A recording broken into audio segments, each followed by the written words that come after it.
My son kicked me out of the Lakefront mansion. He took away everything I had built, but the secret I had kept for 20 years finally brought him to his knees. My name was Michael Turner. I was 68 years old, and I lived with my son, David, and my daughter, Lisa. That was my story, the story of a father who gave everything and lost more than he ever imagined. Before I tell you what I did, just remember, I'm no longer here. But if you're hearing this, it means the truth has finally found its way to you. The first thing I noticed was the way the air held its breath. Anderson Funeral Home knew how to make grief look tidy. I stood somewhere between the flowers and the framed photo of me from last summer at Lake Geneva, a shot Emily had taken when the water was so blue it looked invented. David sits in the front row on the left aisle, the same side he chose when he was a boy, because he liked a quick escape. His head is tipped forward, shoulders squared in a neat gray suit that does not belong to his personality. The phone is in his hand at his knee screen, angled away from the room. His thumb moves in tiny strokes. He is not playing a game. He is checking messages about listings or a client in Delavon, or the way the market refuses to bend to his will. He lifts his chin, glances at the closed casket, then back to the phone. Lisa sits beside him. Everything about her is arranged. The smooth, dark dress that will photograph well. The hair that must not frizz in Wisconsin winter air. The expression that says she is present and above it in the same moment. She places a hand on David's forearm as if reminding him they are a team. Her other hand smooths her skirt once, then again. Emily sits on the far end of the row. She folds both hands over a program and keeps her eyes on the floral spray at the front. She has the same careful posture she used in her classroom when a student was about to cry and she did not want the whole room to follow. There is no phone in her hands. Henry sits between his parents, small shoulders tucked inside a navy sweater his grandmother would have liked. 12 and trying to look 13, he keeps his eyes on the floor until he thinks no one sees him. Then he lifts his face toward the photo on the easel and holds it there. He shifts glances at the doorway, glances back to the photo. The director moves around the edges. Soft steps. He has tried twice to invite someone to speak. The first time he said the family is welcome to share any remembrances. The second time he tried again, but softer, explaining that a favorite memory can bring warmth on a cold day. He will try a third time. No one stands. Someone coughs into a tissue. A woman from down the street touches the beaded strap of her purse. Beside her, a man who once hired me to repair a fallen section of dock whispers that Michael was strong with his hands and rough with his words. The whisper finds another ear and becomes something else. I drift nearer to the front and watch the flowers lean over the casket. White lilies, carnations, a spray of greenery that looks like it belongs to another season. David clears his throat. For a second, the whole row stiffens. He adjusts his tie and says to Lisa that the traffic on Milwaukee Avenue will be a mess by 3 and that they should leave as soon as they can. He taps his phone screen dark. His face resets itself into polite sorrow. The director returns to the front and offers the invitation, again careful, gentle, trained, if anyone would like to offer a few words. He waits.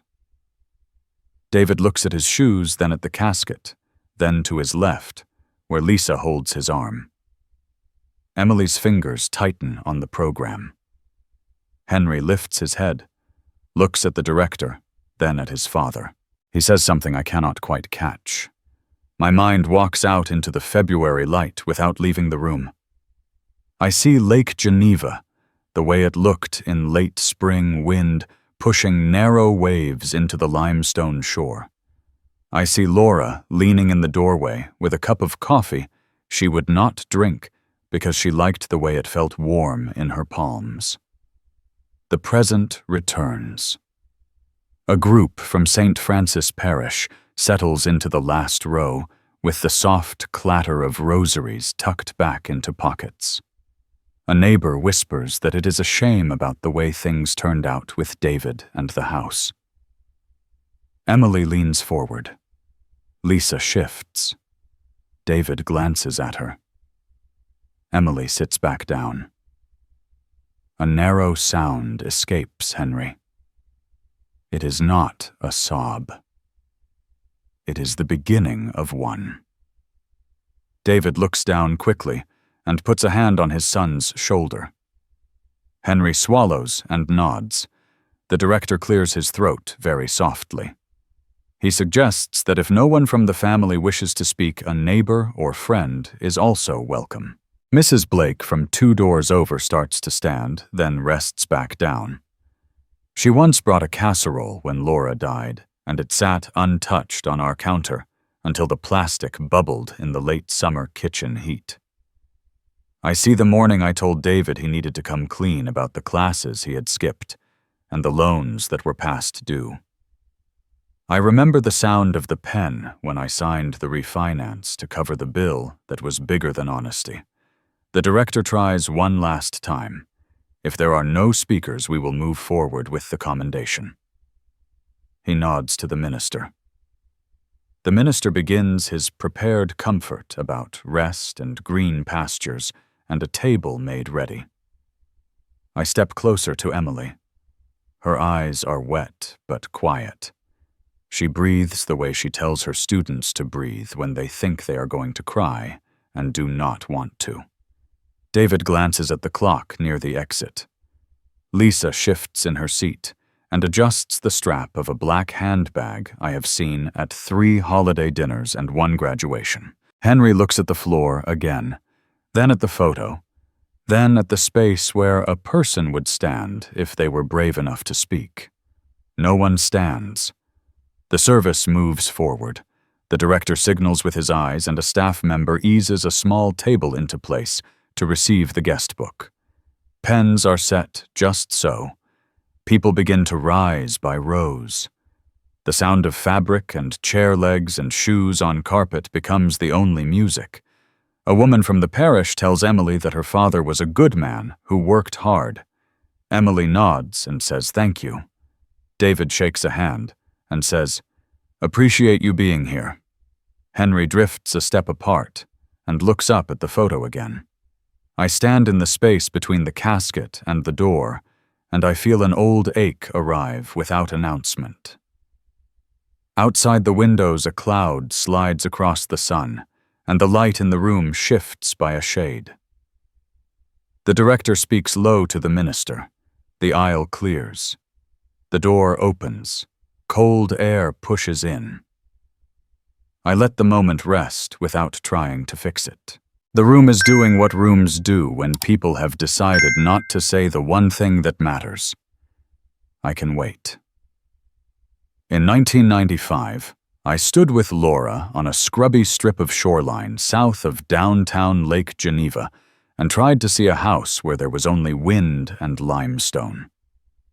The realtor pointed toward the water with a practiced hand and said the afternoon light here never disappoints. I bent, picked up a smooth stone, and pressed it into her palm. The closing took place in a small office in Elkhorn. We signed our names until the letters looked like strangers. Afterward, we celebrated the way people from our side of town knew how. Meatloaf at a diner that had not replaced its linoleum since the year I graduated high school. Laura leaned back, one elbow on the vinyl booth, and listed rooms like a poem. A kitchen that faces the water. A bedroom with a window that catches first light. A small room for sewing. I nodded and felt the weight of the promise settle in my bones. We started with stakes and string. I stretched a mason line, and Laura held the other end, squinting against the sun, while I marked corners with orange paint. An older man from 2 lots over walked over and said we were brave to take on a build by ourselves. I told him brave was a word we used for people who ran into burning buildings. He said he would come by with a level if I promised coffee. I promised and meant it. Measure, cut. Lift, brace. Laura learned to swing a hammer without bruising, and I learned that patience thrives when someone hands you a screw right when you reach for it. We bought our materials from the Home Depot in Burlington and loaded the truck so high the tailgate begged for mercy. There were days when the weather did not love us back. A storm came up from the southwest and flung the tarp off the roof. We chased corners across mud and laughed without humor. I cut my knuckle on a stubborn nail head that refused to be flush, and Laura wrapped it in gauze with hands that had changed diapers and cooked through lean winters and never once failed to find a way. We made mistakes.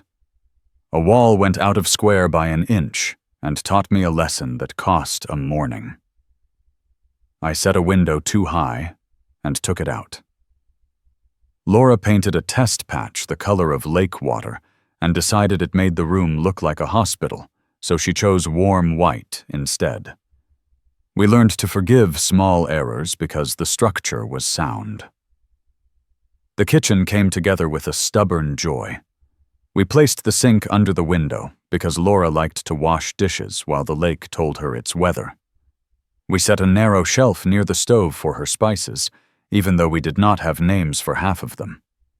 There were small dances when the radio found a song that had lived in her since high school. She would step in close, and I would try not to groan when my back reminded me I was not 25. We slept on the floor the first night we could call it a house.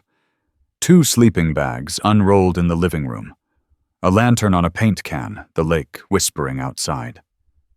Laura reached into her pocket and produced the stone from our first day and set it on the windowsill. I said that beginnings deserve a view. Years do not ask your permission before they stack themselves. Emily made paper suns and taped them to the sliding door in June. We grilled on the small patch of grass by the deck and burned more than we meant to. The house held our fights and our forgiveness and did not take sides. Laura and I argued about money with the kind of dignity you learn when you have to choose between right now and later. In 2008, Laura stopped sleeping through the night. At first we blamed coffee, then stress, then the way grief had stalled out on her after her sister died that spring.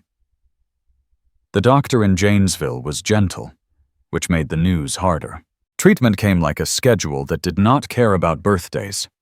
I brought her to appointments, and she teased me that people might think I was building a waiting room. We tried to keep our talk small. How are the peonies? Did you move the chairs in the living room again? Save me the good piece of peach pie from Piggly Wiggly. One afternoon she asked to sit in the sewing room. I carried her there in my clumsy arms and set her in the chair by the window that knew first light. She said that the house is honest. It tells the truth about what we did with our days. I told her that she had a way of turning a room into a voice. The parish ladies brought casseroles, and I lined them on the counter. Emily came every evening with papers to grade and a bag of oranges. When the end came, it was quiet. The nurse touched my arm, and the clock made a small sound that did not feel like time anymore. I sat on the floor in the hallway. Emily knelt and put her head on my shoulder, and we breathed together. David stood with his hands in his pockets and stared at the baseboard. He did not cry in front of me. After the funeral, I walked through the house with the kind of attention men give to machines after a long haul. My fingers found the places where boards met, and where a nail sat just a little proud, because the hammer had decided enough for one day. The kitchen held its breath because it did not know who would stand at the sink now. A winter sun leaned through the glass. I went to the pantry and pulled the shelf forward and exposed the stud I had left bare for no good reason. I took a carpenter pencil from my pocket and pressed the point into the wood. I wrote a sentence without stopping. This house is our work, and our witness. I slid the shelf back and rested my forehead against it. I called no one that day. I made pot roast that did not need to turn out well.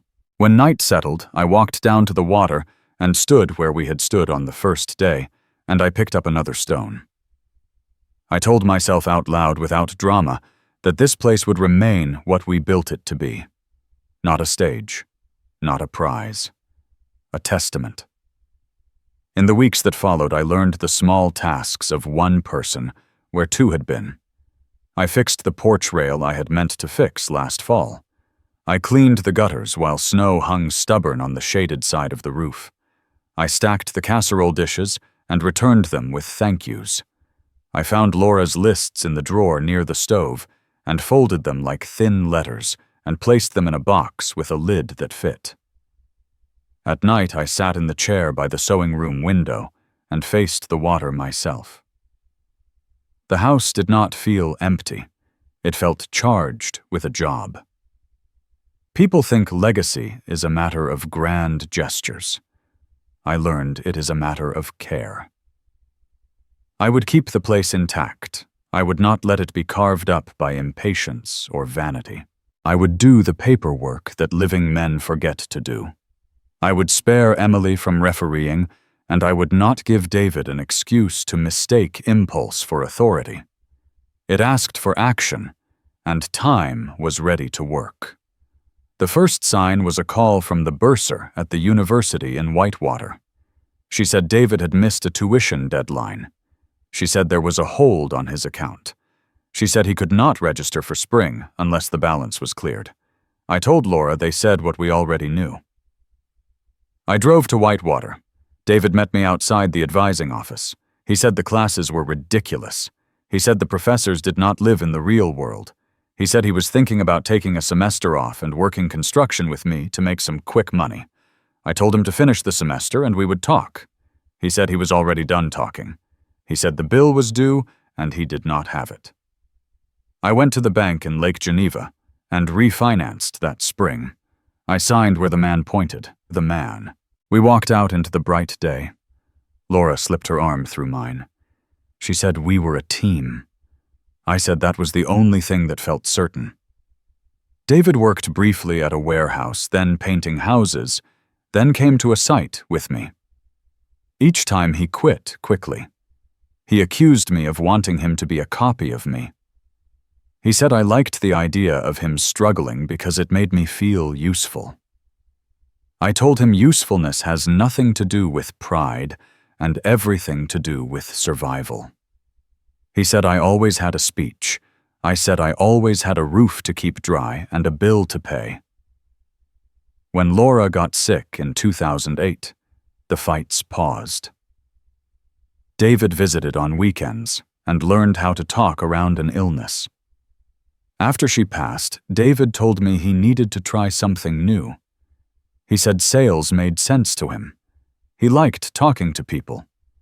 He said he would start with rental units in Delavon and work up from there. I gave him the old blazer from the back of my closet. 2 years later, he brought Lisa out to the lake house. In the kitchen, she touched the countertops and asked if they were original. She stood at the deck rail and said the view would photograph beautifully. She said her parents loved the water. She said that when she was a girl, they spent summers in Door County, and the light at dusk had this same honest blue. Emily stayed after they left, helped me stack dishes, and said that Lisa was confident. David's career rose and fell. Some months he told me about 3 closings in a week. Other months he said the market was cruel, and clients made promises they never intended to keep. He asked if I could help him cover an electric bill once when a client backed out. By 2013, he was talking about marrying Lisa. She came alone one afternoon to see the house. She asked if I ever hosted big dinners. She said the dining room had good bones but felt dated. She said she could see her mother sitting in the corner chair with a book, and her father on the deck with a glass of something he would pretend not to need. That winter, David sat at my kitchen table and asked me to co-sign on a small loan. He said he needed a newer car to show clients. He said appearances mattered. I said I wanted to see his numbers. He said I did not trust him. I said trust and math are different languages, and both are useful. He raised his voice and said I was still trying to control him, even now, when he was a man with a life. I kept my voice steady and said this house had taught me the price of shortcuts. He stood up and said he was not my project. He left. They married the next fall. The reception took place at a venue in town. Lisa's parents introduced themselves as Paul and Margaret. Paul shook my hand and said I must be proud of David's drive. I said I was proud of the days my son told the truth about what he could handle. After the honeymoon, they came to the lake house for dinner. Emily drove out as well. We ate in the dining room. Conversation stayed safe until Lisa asked if I had considered downsizing. She said the house was a lot for one person. She said every time she visited, she saw maintenance that would overwhelm anyone at my age. She glanced at David. He stared at his plate. I said the house was work, and that work was good for a man who wanted to keep his back honest. Lisa asked if I had looked into transferring title to simplify things later. I told her the title was not a sweater we passed around to see who it fit. She said her parents had been talking about finding a place near the water, that they loved this shoreline, and that the family would make good use of a property like this if it were ever to be made available. David finally looked up and said they were only thinking ahead. He said it did not have to be complicated. He said I made everything harder than it needed to be. I told him that stewardship is not complication, it is responsibility. Lisa said that the truth nobody wanted to say was simple. She said I kept this house like a trophy. She said every window and every stair was a reminder to David that he had not finished what he started. She said I liked the power of it. She said I was a man who built a beautiful cage and then sat in it polishing the bars while my son stood outside, swallowing the taste of failure.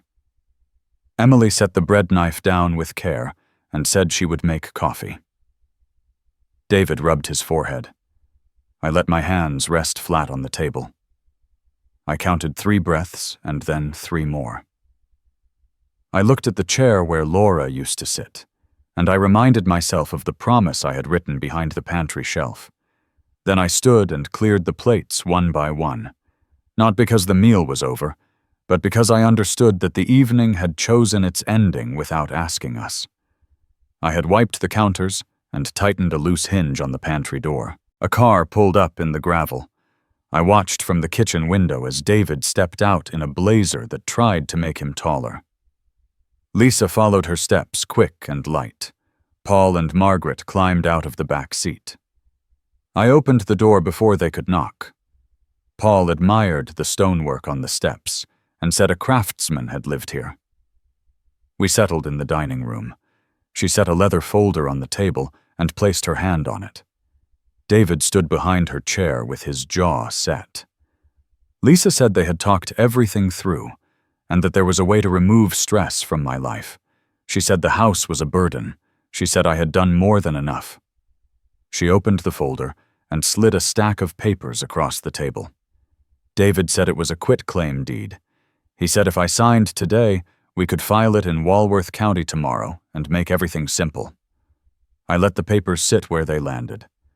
My full name, my birth date, a parcel number that only means something to a recorder and a tax assessor.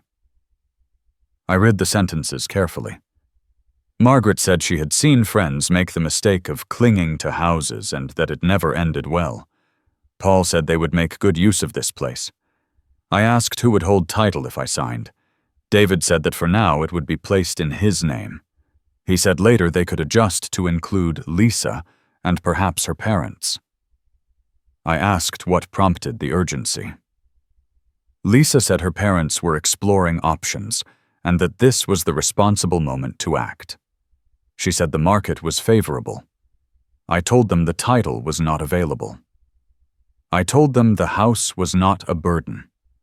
I told them I had promised Laura that I would keep the place as it was meant to be. I spoke evenly.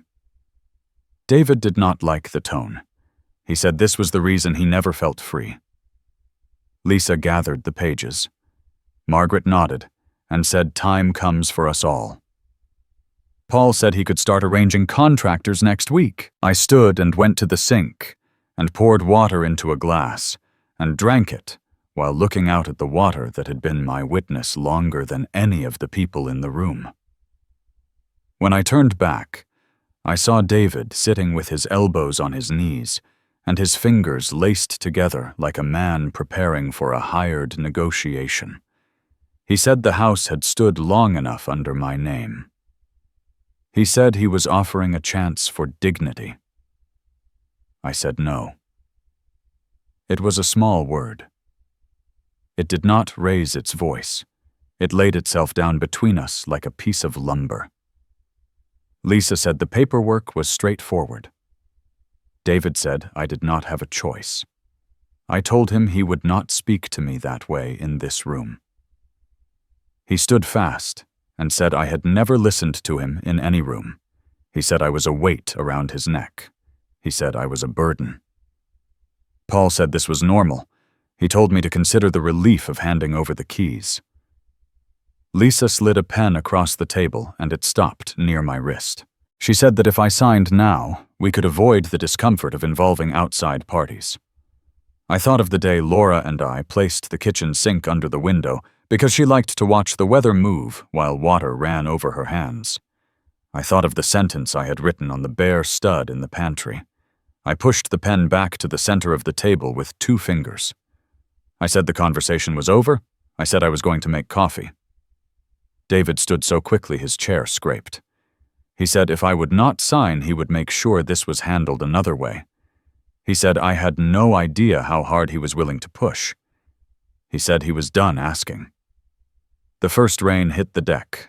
Lisa gathered the papers. Margaret stood and adjusted her jacket. Paul glanced at the window and said the storm was early. Thunder kept its promise a moment later. I walked past David and stood in the entryway with my hand on the banister Laura had sanded until it felt like skin. I said this to my son. I said you will not take what is not yours. He said I already have. Henry appeared at the top of the stairs in a t-shirt and socks, his hair messy from a nap. He looked at me and then at his father. David told him to go back to the guest room. Henry did not move. I went to the bedroom and took the small suitcase from the closet. I packed enough for a night because that is what my mind could hold. A shirt, socks. The photo of Laura from the summer the peonies would not stop blooming. When I stepped back into the hall, Henry had moved a step closer. He asked where I was going. I said I was giving the house some quiet while the weather passed. I returned to the kitchen and turned off the coffee I had not started. I picked up the keys. I told Lisa that the papers would not cross this threshold again. I told Paul that the house did not need his contractors. I told David that he could choose to be my son, or he could choose to be my opponent. He said a choice had already been made. When I stepped onto the porch, the rain came harder. My jacket soaked through in a minute. I did not hurry. Gravel shifted under my shoes. Behind me, the door closed, and I heard the bolt seat with a quiet click. At the bottom of the steps, I looked back once.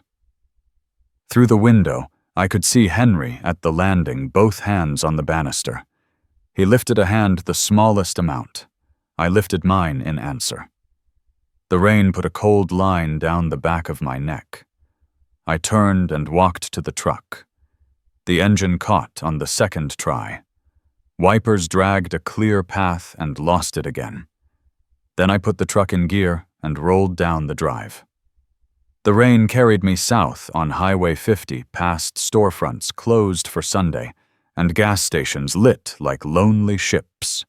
I drove until the wipers slowed my thoughts enough to choose a place. The Lakeview Motel stood at the edge of town with a neon sign that buzzed even when no one looked.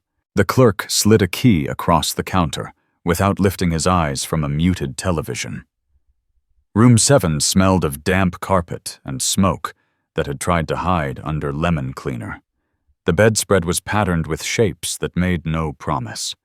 I set the suitcase down and sat on the edge long enough to hear the springs complain. That night I stared at the ceiling and listened to the heater cycle on and off like a tired drummer. The rain stopped, but the sound stayed in my head. I thought of Laura's voice when she used to say, "Storms always leave the air clearer." In the dim light, I whispered to her memory that clarity was late in coming. I slept in fits, waking each time a car pulled in outside or a door closed too quickly. By dawn, I had decided the motel was not a place to heal, but only a place to pause. On Tuesday morning, Sarah Johnson called. We had not spoken in months. She had worked beside Laura at the elementary school library until retirement. Her voice carried the same mix of practicality and warmth it always had. She said she heard I was staying at the Lakeview. She said no one deserves to sit in a room that smells like wet carpet. She told me to pack my bag and come to her farmhouse on Lyons Road, where the porch still leaned but held. I hesitated, embarrassed by the shape of my defeat. She cut me off the way only an old friend can. She said Laura would haunt her if she let me rot in a motel. I drove out by noon. Sarah's place smelled of coffee and cedar. She had a spare room where her son once slept before he moved to Madison. The quilt on the bed looked like it had been folded by steady hands for years. She set a plate of scrambled eggs in front of me and asked no questions. When I tried to explain, she held up her palm and said there would be time later. She told me to eat first. I did, because some orders are a kind of kindness. That evening, after Sarah went to bed, I sat at the desk in her den with a lamp that leaned too far forward. I opened the small fireproof box I had pulled from the back of my truck. The hinges squealed as if surprised to be used. Inside lay the documents I had prepared in 2010. Back then, David had already dropped out once and returned with debts he could not name without shame. Laura had just finished her second round of treatments. I had looked at her across the kitchen table one night and realized that if something happened to me, the house could be carved into pieces by impatience. The next morning I drove to Walworth and met with Robert Miller, a lawyer who spoke like a man who trusted words to do heavy lifting. Together we drafted a living trust. The house would not belong to the highest voice or the strongest demand. It would move according to terms I had set when my head was clear. I lifted the papers now and smoothed them on the desk. My name, the date, the signatures, the seal of the notary who had smelled faintly of peppermint. I traced the lines with a finger and felt the steady weight of preparation. David had never known. Emily suspected, I think, but respected my silence. Laura had read the summary and said it gave her peace. She told me then that love sometimes looks like a file folder, dull on the surface, but carrying all the weight of care.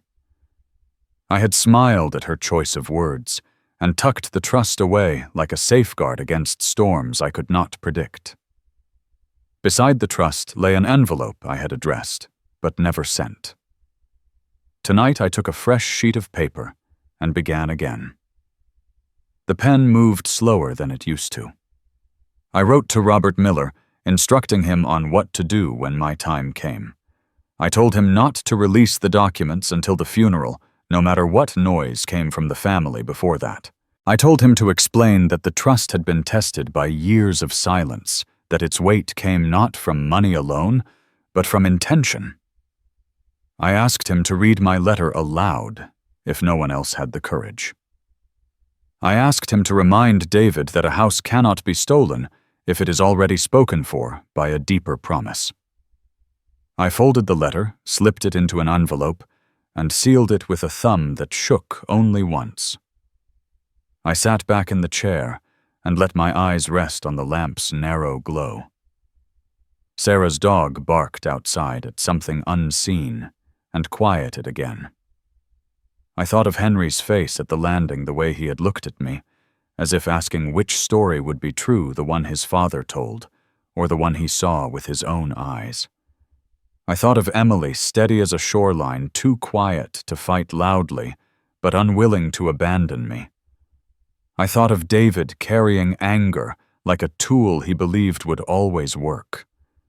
My chest ached with the weight of what I could not repair, but my hands were steady over what I could protect. When the clock in the hall struck 11, I placed the trust and the letter back into the fireproof box.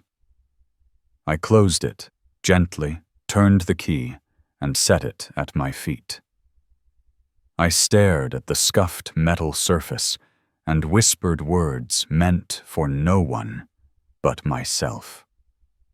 I said I did not need to win arguments in dining rooms or hallways. I said I did not need to prove my worth to people who had already decided not to see it.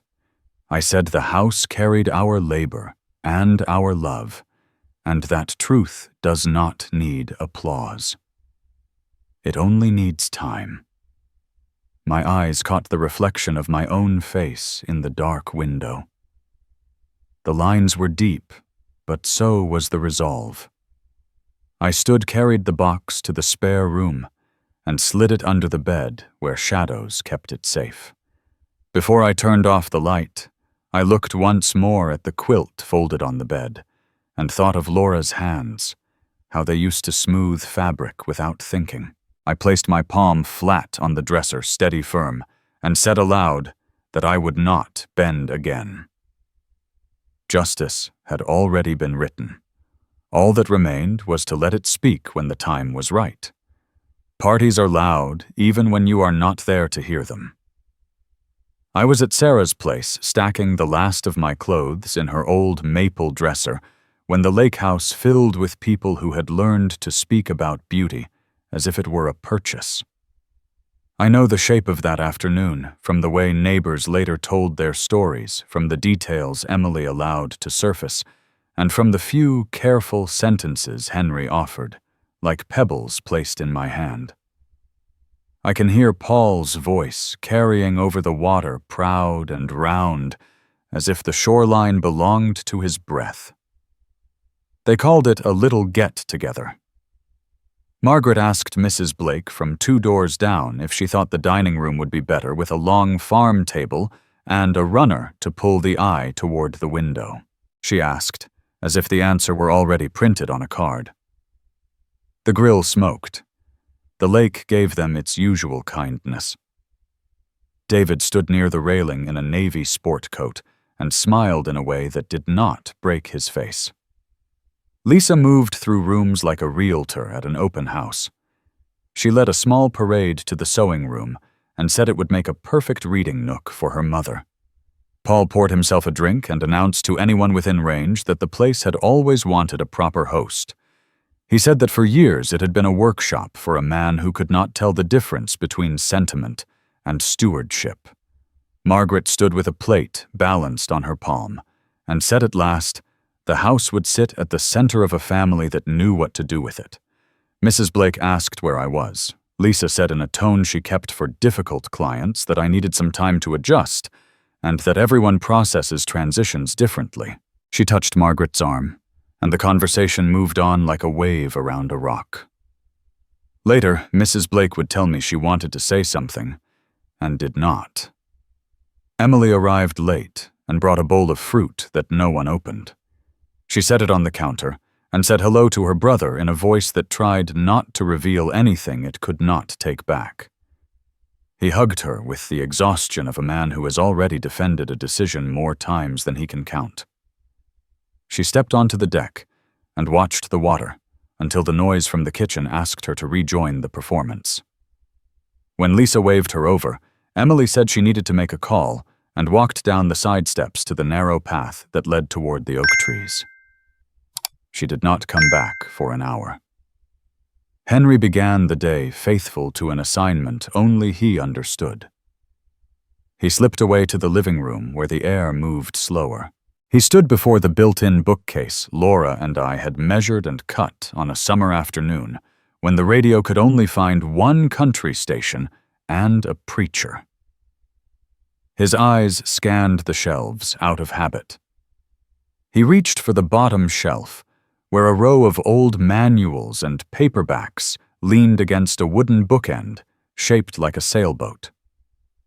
The flash drive was behind the paperback with torn corners. It was small and black, and so ordinary it might have always been there. A piece of blue painter tape wrapped the body with 2010 Confidential, written in my blunt block letters. Henry read the words and felt something turn in his chest. He slipped the drive into his palm and closed his fingers. He listened for footsteps. He looked toward the kitchen and saw the reflection of bodies moving like a pattern rather than people. He went down the hall to the guest room and shut the door softly behind him. He did not know whether he was breaking a rule by holding it. He pulled the old laptop from the desk drawer, the one that had outlived 3 versions of budgeting software and a dozen school assignments. The document opened in a simple font and described in plain language a living trust created in 2010 by Michael Turner for the purpose of protecting the lake house and associated property. It listed a trustee and a successor trustee, and named conditions that would make the piano keys in the next room go quiet if anyone had been playing. Henry read slowly, his lips moving, until he reached the line that said the property would not be transferred or encumbered by any party not named in this trust without the explicit consent of the trustee. He clicked Message. The screen filled with an image of me sitting at the kitchen table with a yellow legal pad and a cup of black coffee. I looked into the camera as if I were trying to see who would need me later. I began to speak. Back on the deck, Paul lifted his glass and said the line he had been practicing since he stepped from the car. He said, "Finally, this house belongs to the Harris family." He held the toast long enough to invite agreement. David smiled and sipped and watched the lake like a man who wished it might swallow him or give him instructions. Lisa stood with her arm tucked into her mother's and said there would be new curtains by spring. She said memories are fine, but plans are better. Emily returned then and went straight to the kitchen for a glass of water. She looked around for Henry and did not see him, then stepped into the hall and listened. A single door was closed. She went back to the deck and stood at the railing and let the cold air braid itself with her breath. Henry sat very still with the laptop humming on the desk, like a cat that had claimed the furniture. He reached for the drive and pulled it free. He held it tight until the corners pressed marks into his skin. He did not know what to do with it yet, only that the party sounded wrong and the drive sounded right. He opened the closet and pushed aside a spare blanket and a suitcase that smelled faintly of cedar. At the back sat a shoebox filled with batteries and cables that had lost their devices. He set the drive at the very bottom and covered it with a tangle of cords. He closed the lid and placed the box behind the suitcase. He stood for a second and listened to the house. I picture his face when he stepped back into the hall. He walked to the kitchen and asked his mother if she needed help with plates. He washed 3 dishes he did not need to wash. He looked out the window at the line where the lake meets the sky and held that line in his mind like a string he could follow later. Emily picked up her bowl of fruit and carried it to her car and set it on the passenger seat and stood with her hand on the door until the cold reached her knuckles. The lake turned the late afternoon into silver. Plates clinked. When the last neighbor left, Lisa said the day had been perfect. Margaret agreed. David nodded and said nothing. Henry excused himself and went upstairs. Henry waited until plates were stacked, and the last of the laughter slid into low voices. He went to the closet, pulled the shoebox forward, lifted the lid, and found the small black drive he had buried under a tangle of cords. Later he told Emily that his hands shook a little. He did not tell his father anything. The laptop woke slowly. He slid the drive into place. He opened it and found 2 files. A summary. A message. He clicked the summary and read until his lips moved without sound. A living trust had been established in the summer of 2010. The lake house and its grounds had been transferred into it. The trustee had duties.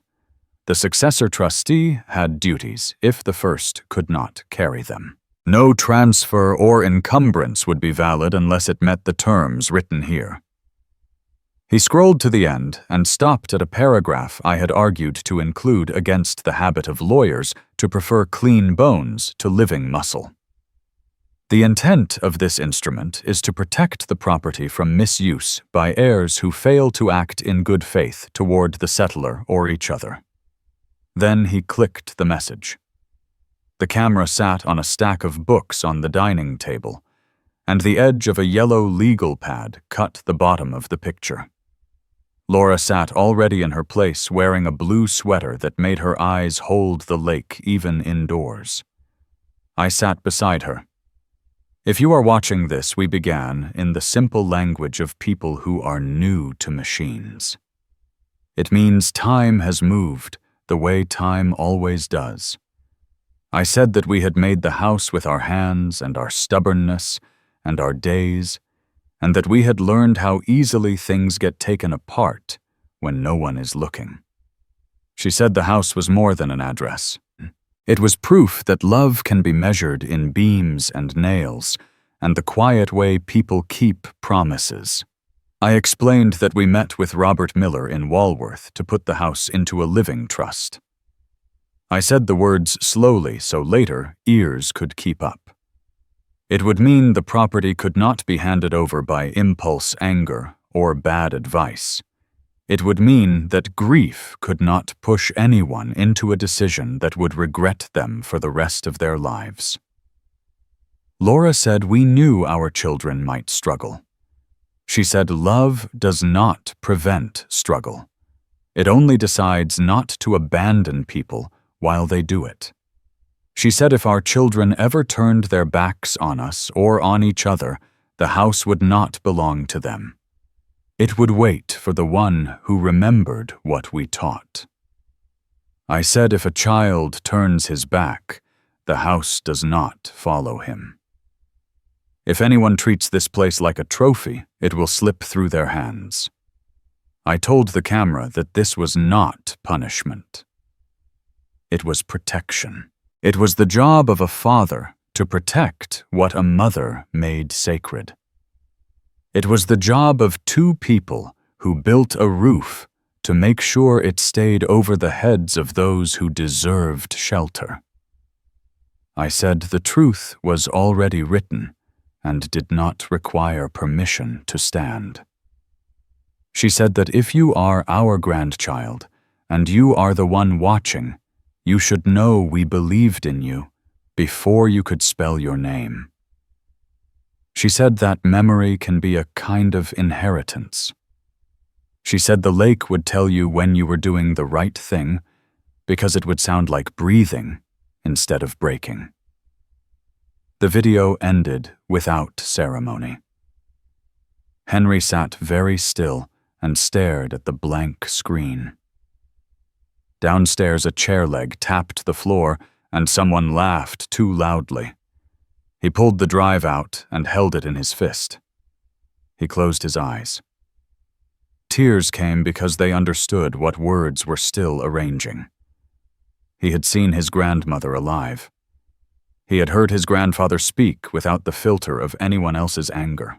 He had learned that the story being told downstairs was not the only story in the building. He was 12.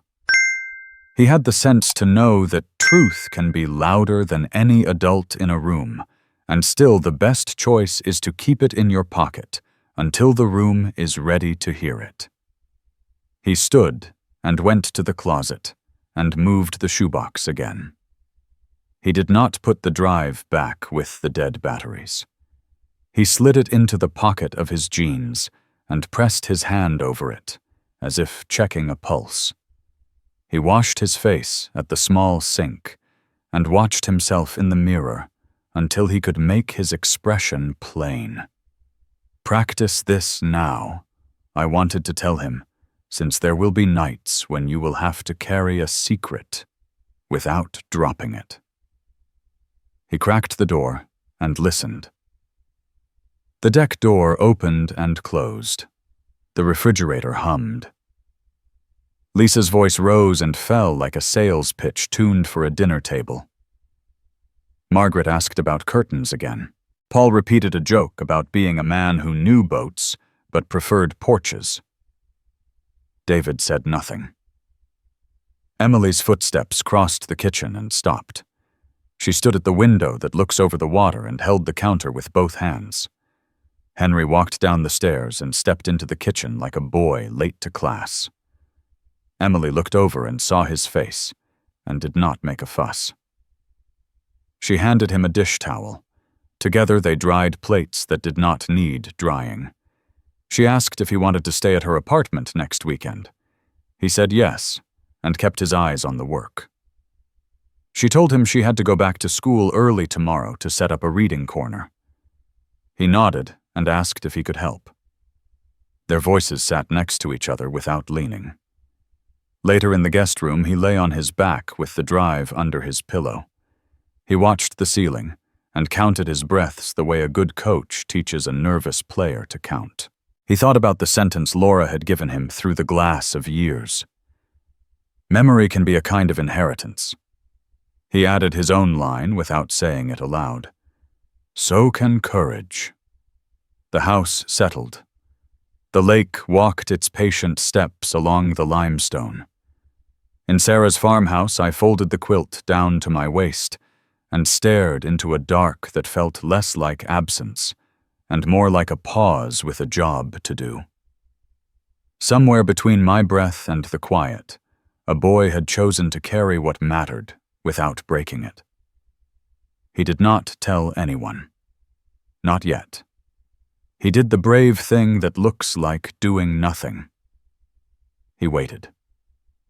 The room had settled into the kind of quiet that pretends to be peace when the side door opened and Robert Miller came in with a leather briefcase and a manila folder under his arm. He paused long enough to speak with the funeral director, then moved down the aisle with the slow certainty of someone who knows why he is there. I had always liked Robert for the way he let silence do part of the work. He stopped near the front row, glanced once at the photo on the easel, then faced the family. The director cleared his throat and said the service would continue with any words from those closest to the deceased. He looked at Robert, surprised to find someone else holding the next piece of the day. Robert spoke without raising his voice. He said the family was welcome to share before he did what he had come to do. David said there was no need. He said there was nothing worth saying. Lisa placed a hand on his sleeve and made a small sound that could have been warning or agreement. Margaret pressed her lips together in a line that announced exhaustion. Emily started to rise. She said softly that she could say a little.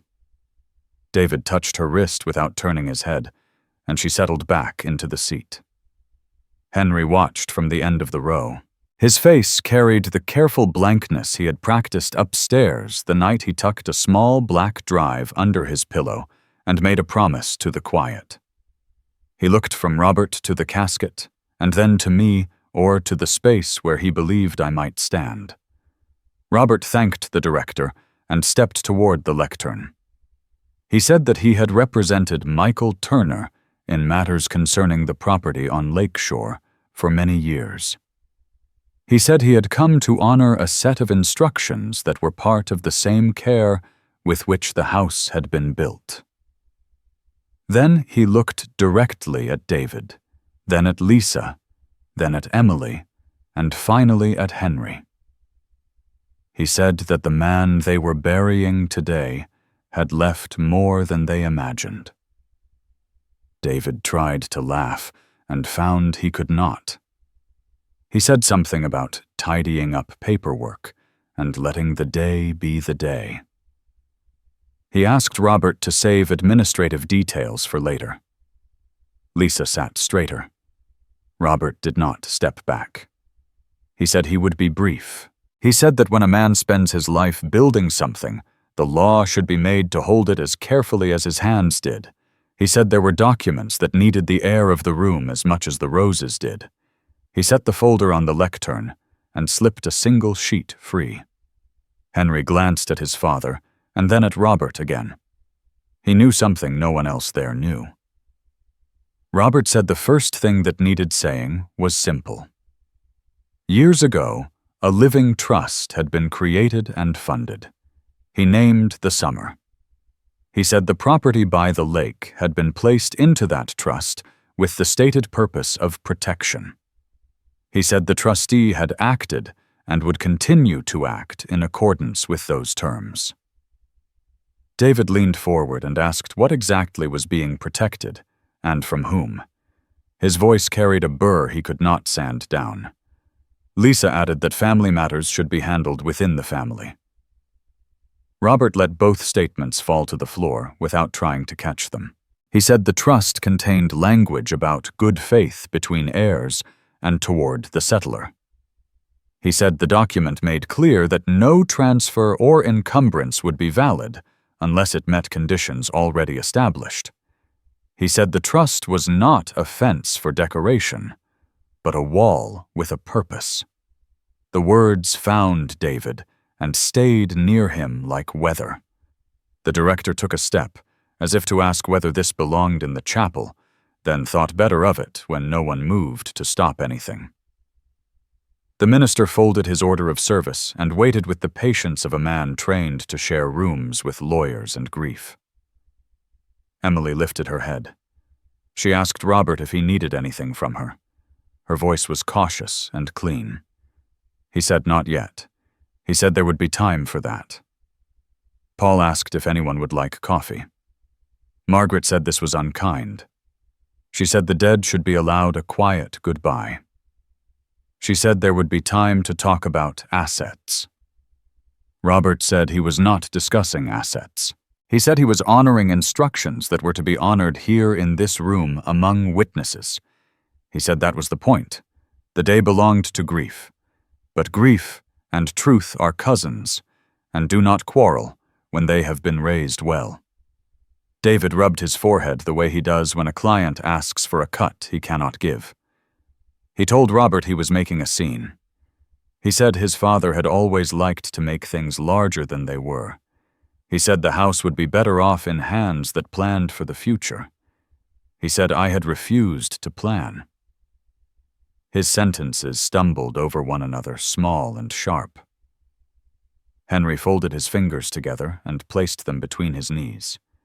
The USB in his pocket felt like a heartbeat. He kept his mouth closed and his eyes open. He had come to understand in one night that words do not always make truth bigger. Sometimes they only make noise around it. Robert turned a page. He said that part of his duty was to offer anyone who wished a chance to speak before he continued. He looked to Emily first. She took a breath and began to rise. Lisa reached out a hand toward her, half as comfort and half as restraint. David said quietly that this was not the moment to open old doors. Emily sat back down with dignity intact. Robert placed both palms on the lectern and leaned slightly forward. The movement brought his voice closer without changing its volume. He said again that the man whose name sat on the program had left more than most of them understood. He said the more was not only a set of papers, but a set of intentions bound to those papers. He said that when intention and paper agree, the result stands longer than any argument. He said he would now proceed. A sound moved through the room that was not a word. It was the quick exhale of a gathering deciding to stop pretending it wanted polite endings. Robert closed the folder for a moment and rested his fingers on the cover. He looked at the casket, and then at the photo, and gave them both the kind of nod men reserve for other men who did their jobs without a lot of talk. Then he opened the folder again. The paper inside waited ready to do what it had been written to do. Robert lifted the page and let the room meet it. He said in the summer of 2010, "I created and funded a living trust." He said the trust remains in force. He said it holds the house on Lakeshore Drive and the rest of my estate valued at approximately $1.8 million. David leaned back, as if a chair could catch a man falling without warning.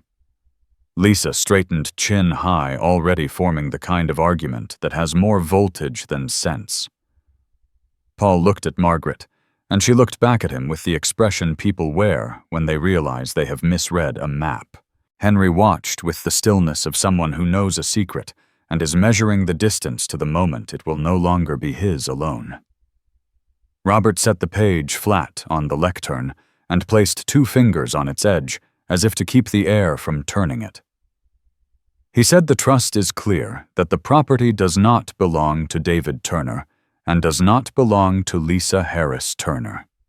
He explained that a living trust is not a suggestion and not a hope. It is a binding instrument recognized by the court. When a house is titled to a trust, the trust owns it. No hurried signature at a kitchen table can move it out. No pressure at a family gathering can relocate title. Lisa rose before the next breath finished. She said this was wrong. She said everyone knew the house was meant for David. She looked to the neighbors as if the nod of a witness could erase a notarized seal. Robert kept his hands visible and his tone level. He said the trust not only conveys ownership, but sets conditions. He said there is a clause called no contest. He explained it in the plain words I had asked him to use if this day came. If an heir files a challenge to the trust that heir gives up any share he or she might otherwise have claimed. To fight the trust is to forfeit. Margaret shook her head and said this was cruel. Paul muttered that lawyers find ways to lock doors families should be able to open. David rubbed his forehead the way he did when a buyer walked away on the morning of closing. He said under his breath that I would never cut him out. He said I would not do that. Emily let a quiet breath go, and it fluttered the edge of the program. She whispered that I had thought of everything not with triumph, not with spite, only with the relief of someone who suddenly understands a shape that had been hidden in glare. Henry's eyes did not leave Robert. The wave hit.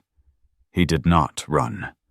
Lisa leaned toward Robert and told him he was using the law against blood. Robert answered that the law in this room served the intentions of the man whose name sat on the program. He said my instructions were precise. He said the trust had been funded and reaffirmed.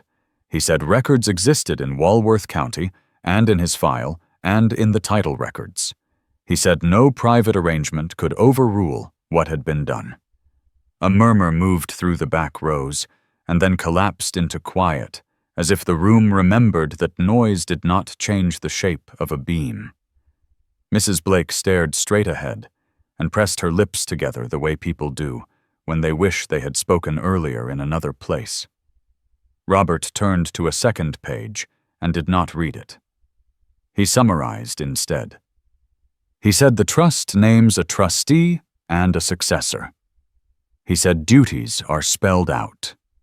He said the focus is protection and stewardship, not convenience.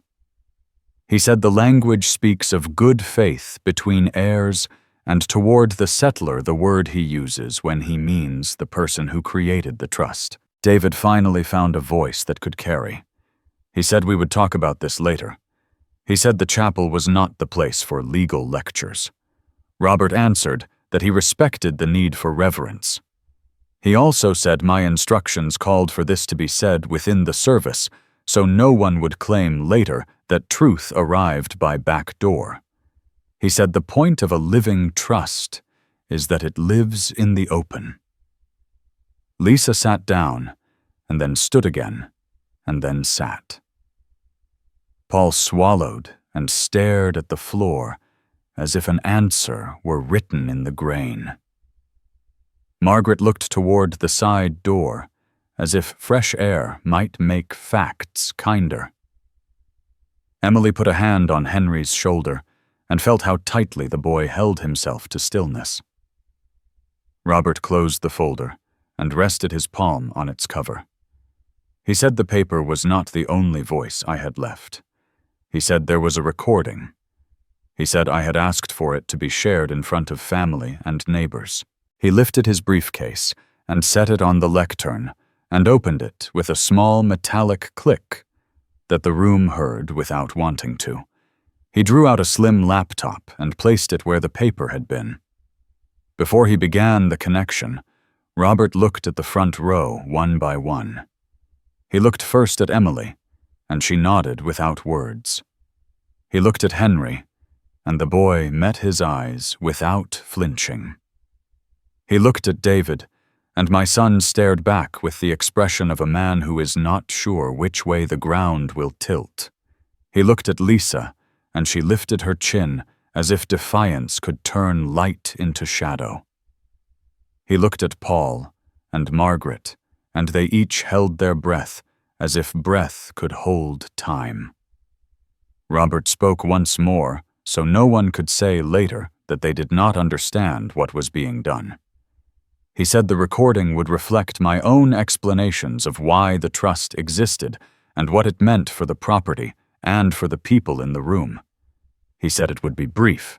He said it would be clear. He turned the laptop toward the room. He reached into his inner pocket and brought out a small black drive. The chapel drew in. Chairs stopped creaking. A child in the back coughed once and then buried the sound in a sleeve. The projector washed the wall in a soft rectangle that looked for a second like winter light on a bare kitchen. Emily pressed the folded program to her chest.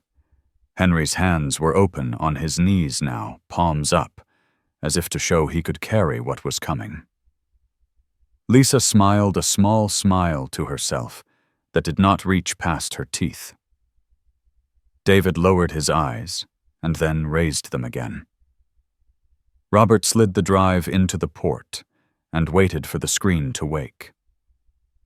He said the family would hear from Michael now and then. He stepped to the side. The last thing I saw before the image appeared was the room leaning forward, a single body made of many braced for a voice that belonged to the past and to the moment at once.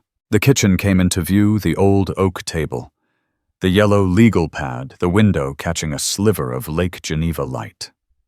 Laura was there. "If you are seeing this," I said slowly, "time has moved, and I am not there to explain things across a table. I said the house was built with our hands, and the hours we could have spent on easier things. I said I had learned how fast people can take apart what took years to build, if no one is watching. I said we had 2 children and a marriage that chose work over complaint. I said when David stumbled at Whitewater, I drove up and looked a bursar in the eye and said we would make it right. I said when the bills did not blink, I signed a refinance and placed more weight on my back because that is what fathers do when storms come. I said when the warehouse job wore him down to anger, I took him to a job site and tried to teach him the language of schedules and edges and men who finish what they start. She said love is the daily work of showing up when it is raining and when it is not. She said a house like ours is proof that love can be stacked and leveled and plumbed. She said if anyone in this family ever forgot that the house itself would remind them. I said there is a document called a living trust. The house and the land were placed into that trust in the summer of 2010, so they could not be moved by impulse, by pressure, or by a signature dragged across a kitchen table in a moment of heat. I said the trust speaks for us when we cannot. I said I am a strict man. I said I have spoken in ways that left bruises I did not see soon enough.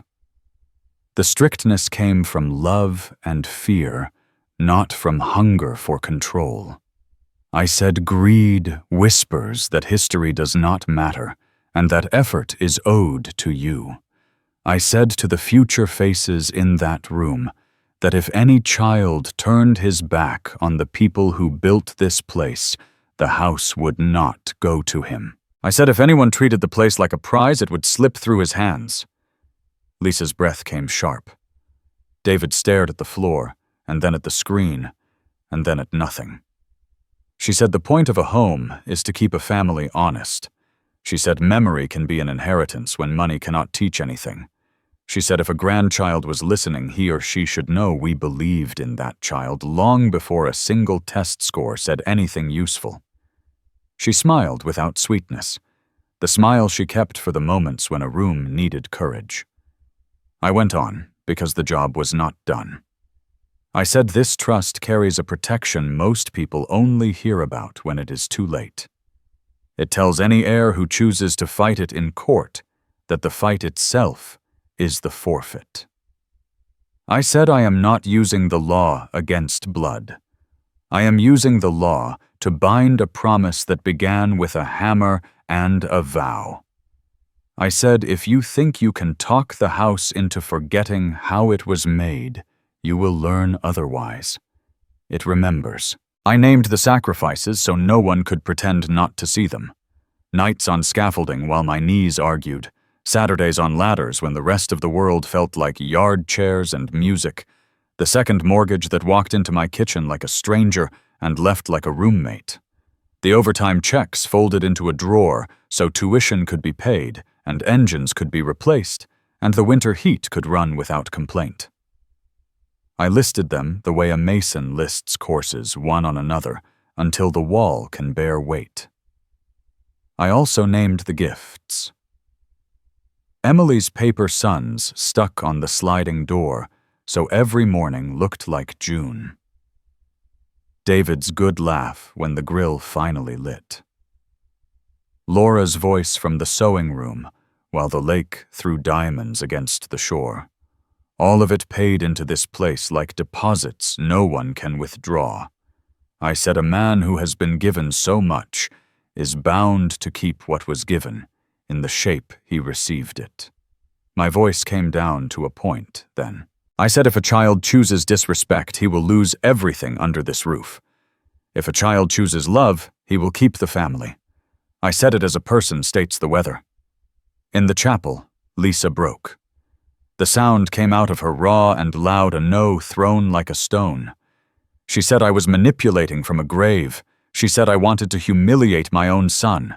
She told the neighbors that birthright meant ownership, that everyone knew it.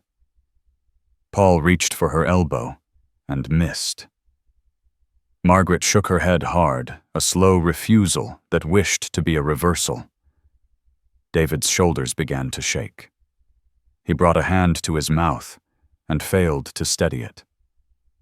His chin dipped. He breathed like a man who had been running. Emily cried the kind of tears that clean as they fall. She did not sob. She let them go and kept her posture. Henry reached for her wrist and held it the way a boy holds a rope on a dock while the boat moves. The minister watched still as a tree in light wind. The funeral director stood with his hands at his sides, as if ready to catch something invisible. On the screen, Laura lifted her hand and rested it on mine.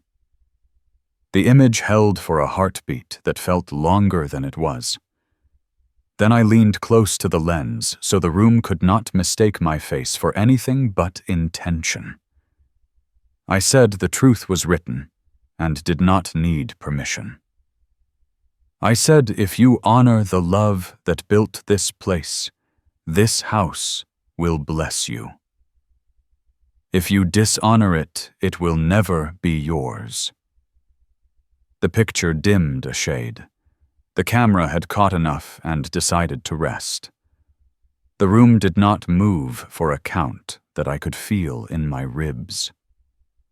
Lisa's breath kicked again, but there were no more words behind it. David kept his head down and his hand to his mouth, and the tremor moved through him like a wire. Emily found Henry's fingers and laced them with her own. Robert stood to the side of the lectern with the calm of a man who has watched many truths land and stay. The screen went to black and stayed there. The hum of the projector filled the space that talking could not fill.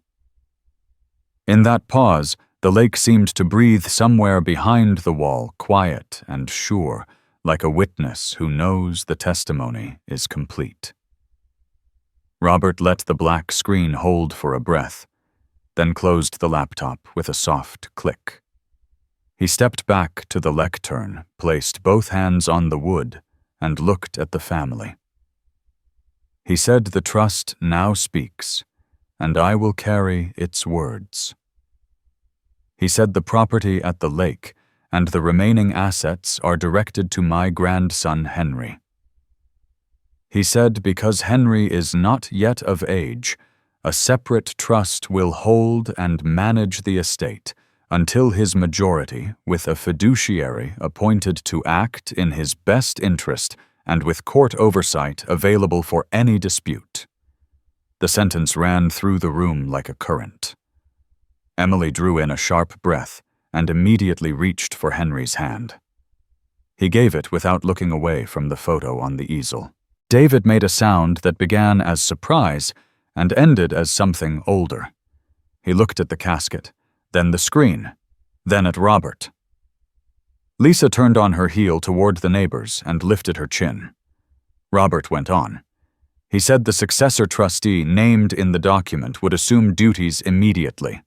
He said the home remains insulated from any personal debts or claims, and any purported transfers executed outside the trust are void. He added that the trust's no contest clause remains in effect, and any heir who initiates a challenge will forfeit all standing to receive under its terms.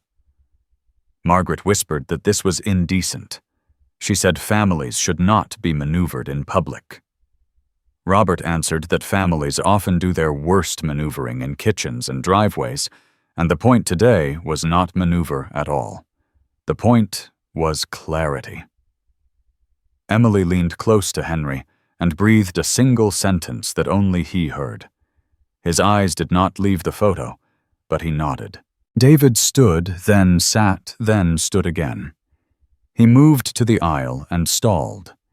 He took 2 steps toward the front and hesitated. David stepped again, came to the small rug before the easel, and sank to both knees. His voice was low and ragged. He spoke to the photograph. He asked for a chance to carry what he had tried to take. He said he had wanted to be a man and had been only loud. He said he did not know how to set this right. A murmur moved at the back and then stilled. The director lowered his head. Emily closed her eyes and pressed Henry's hand to her shoulder. Robert waited until David's voice quieted. Then he addressed the room in the same measured tone. He said there was one more housekeeping matter because the trust required him to defend it when necessary. He said a document had been presented to him last week purporting to transfer an interest in the lake house by quitclaim.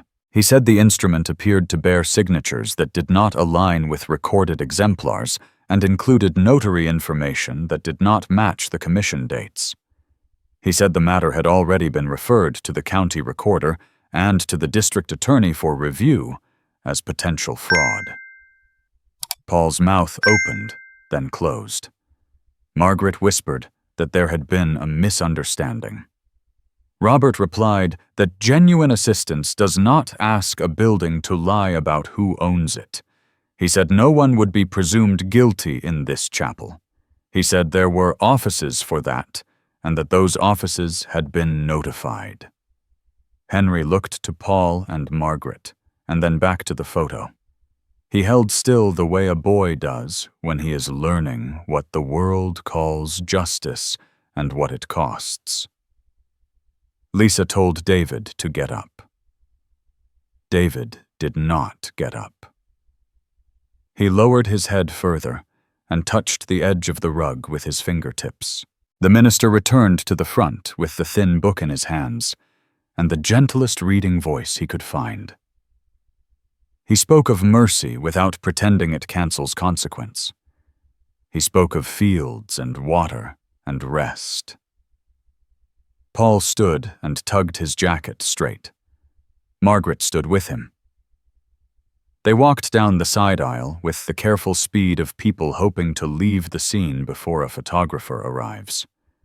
Emily guided Henry to his feet and led him a few steps forward. They stopped beside David.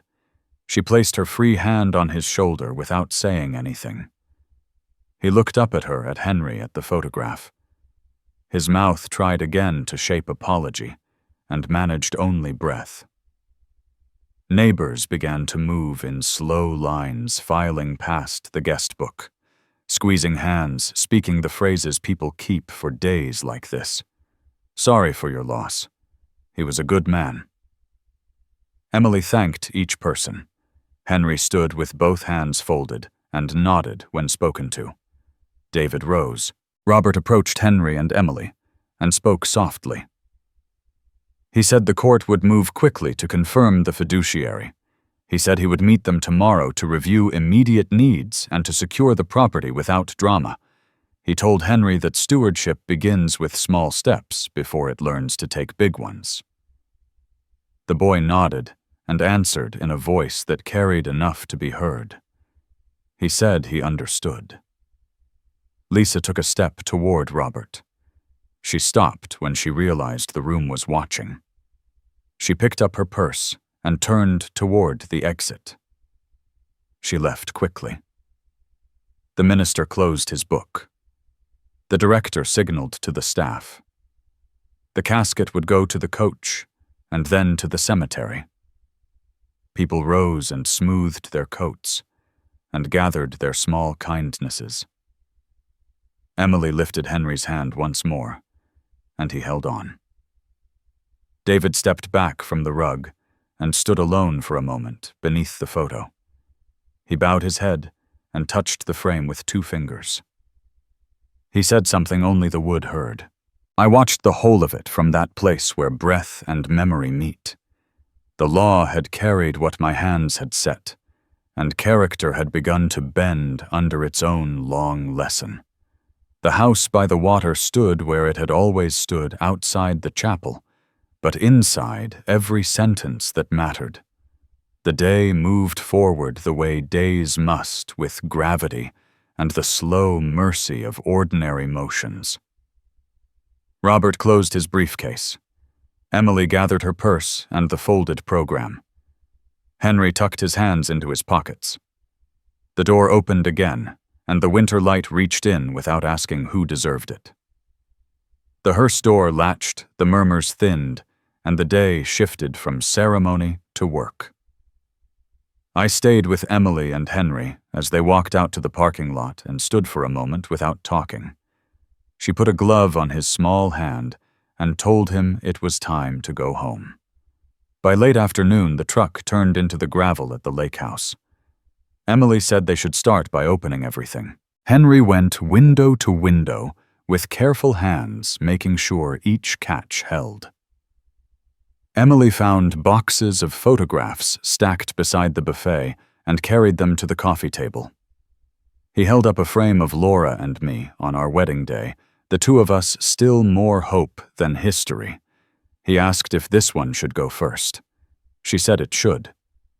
They chose the wall by the dining room doorway where nail holes already waited. She hung the frame. My parents in a black and white photo, Emily at 8, David young enough to laugh with his whole face. Henry asked about the sewing room, if it could stay the sewing room and not become a guest room. She said it would stay. In the pantry, Emily noticed the shelf that never liked to sit flush. She pulled it forward the way I had 100 times and stared at the stud behind it, where I had pressed a carpenter pencil into bare wood years ago. This house is our work and our witness. The fire in the living room needed kindling. Emily struck the lighter. I spoke to them in the way a house keeps a voice when people have learned to listen. The villa is only brick and stone.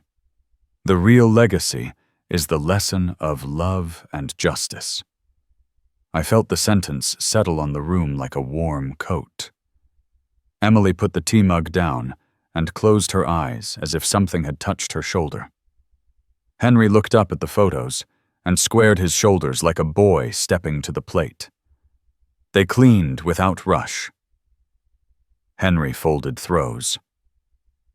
Emily collected the glass vases Lisa had lined along a sill and carried them to the box in the pantry. She moved steady, not angry, not sentimental, only returning the room to the shape it had learned under a gentler hand. They pulled the dining table 6 inches to the left to center it under the old fixture, then stood back to consider. Emily said now it felt right. Henry agreed. Near dusk, Emily drove to town for groceries, while Henry stayed behind to feed the fire and sort the last of the pictures. He found a photograph of me at the kitchen sink the winter. Laura lost her hair, my hands in soapy water, my shoulders slumped and squared at the same time. He set it on the mantel. The boy touched the edge of the frame, a small, respectful hello. Emily came back with bread soup and a pie. They ate at the table like it was the first night in a long time anyone had eaten there without performance. Emily told Henry they would meet Robert in the morning to go over keys and account numbers and a list of small things that make large things work.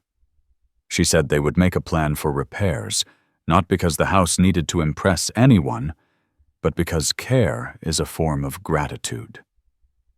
Henry said he wanted to help, and she said he already was.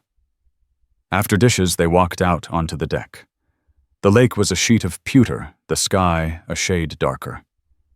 Thin ice clung to the shaded edge by the stone steps. They stood shoulder to shoulder. Emily said she could hear the water breathing. Henry said he could hear it too, and that it sounded like a person thinking. They stayed there until fingers complained, and then went into the fire. I let them sit without me talking for a while because silence can teach. Then I gave them the last part, in the way a father gives a tool to a child and trusts the hands that take it. Sometimes justice does not need a shout. It needs time and the truth. I had written it in paper and on wood. Now I wrote it in the air of their lungs. Night came on. Emily tucked a blanket under Henry's chin as he fell asleep on the couch, and then sat in the sewing room with the lamp on low. She opened a notebook and began to list small tasks. Fix the porch rail that has always wanted another screw. Oil the hinges on the pantry door. Replace the cracked plate by the back outlet. She smiled at the last one, as if seeing me there with a screwdriver. She wrote, "Call Sarah to thank her." Then she closed the notebook and set her palm on the quilt folded across her knees. The house settled around them. Pipes ticked. The last log collapsed and sent a scatter of sparks that traced a brief constellation before going dark. I moved through the rooms one more time and touched each place with memory like a hand along a row of beams. The hall, the kitchen window that watches the weather, the pantry shelf where the sentence rests. I felt the shape of grief and the weight of relief sharing the same chair, and understood that was as it should be. If you ever find yourself here, holding the duty that outlives the man, ask your heart a question no ledger can answer. Who will keep faith with what built you? Who will turn love into care and not into claim? Who will remember long after the applause runs out? If you are in this place now, tell the world what choice you would make. Tell it not with noise, but with action that can stand a winter. Thank you for staying with me till the end, for hearing my story. If this story gave you a measure of courage, I would ask you to help carry it further. Like so others can find it, share it with someone who needs a steady word, and subscribe so you do not miss the next lesson we learn together. And answer for yourself, and in the comments if you choose the question every family should face before lawyers ever get involved. In your place, who would you leave your legacy to, the child who scorns the love that raised them, or the one who still knows how to honor it?